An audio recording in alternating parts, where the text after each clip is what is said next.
My husband, and the rest of the household, collected in a group, watched with anxiety the wild havoc of the warring elements. Not a leaf remained on the trees when the hurricane was over. They were bare and desolate. Thus ended the short reign of the Indian summer. I think the notion entertained by some travellers that the Indian summer is caused by the annual conflagration of forests by those Indians inhabiting the unexplored regions beyond the larger lakes is absurd. Imagine for an instant what immense tracts of wood must be yearly consumed to affect nearly the whole of the continent of North America. Besides, it takes place at that season of the year when the fire is least likely to run freely, owing to the humidity of the ground from the autumnal rains. I should rather attribute the peculiar warmth and hazy appearance of the air that marks this season to the fermentation going on of so great a mass of vegetable matter that is undergoing a state of decomposition during the latter part of October and beginning of November. It has been supposed by some persons that a great alteration will be effected in this season, as the process of clearing the land continues to decrease the quantity of decaying vegetation. Nay, I have heard the difference is already observable by those long acquainted with the American continent. Hitherto my experience of the climate is favourable. The autumn has been very fine, though the frosts are felt early in the month of September, at first slightly, of a morning, but toward October more severely. Still, though the first part of the day is cold, the middle of it is warm and cheerful. We already see the stern advances of winter. It commenced very decidedly from the breaking up of the Indian summer. November is not at all like the same month at home.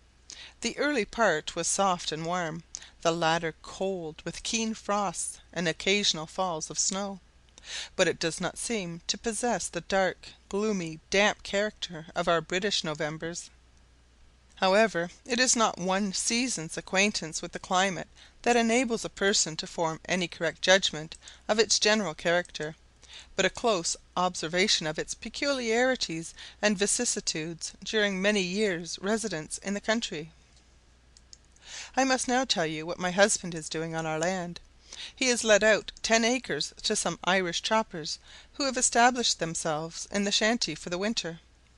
They are to receive $14 per acre for chopping, burning, and fencing in that quantity. The ground is to be perfectly cleared of everything but the stumps. These will take from 7 to 9 years to decay. The pine, hemlock, and fir remain much longer. The process of clearing away the stumps is too expensive for the new beginners to venture upon, labour being so high that it cannot be appropriated to any but indispensable work. The working season is very short on account of the length of time the frost remains on the ground. With the exception of chopping trees, very little can be done. Those that understand the proper management of uncleared land usually underbrush, that is, cut down all the small timbers and brushwood, while the leaf is yet on them. This is piled in heaps, and the wind-fallen trees are chopped through in lengths, to be logged up in the spring with the winter's chopping. The latter end of the summer and the autumn are the best seasons for this work. The leaves then become quite dry and sere, and greatly assist in the important business of burning off the heavy timbers. Another reason is, that when the snow has fallen to some depth, the light timbers cannot be cut close to the ground, or the dead branches and other encumbrances collected and thrown in heaps. We shall have about 3 acres ready for spring crops, provided we get a good burning of that which is already chopped near the site of the house. This will be sown with oats, pumpkins, Indian corn, and potatoes. The other 10 acres will be ready for putting in a crop of wheat. So you see it will be a long time before we reap a harvest. We could not even get in spring wheat early enough to come to perfection this year. We shall try to get 2 cows in the spring, as they are little expense during the spring, summer, and autumn, and by winter we shall have pumpkins and oat straw for them. Chapter 9.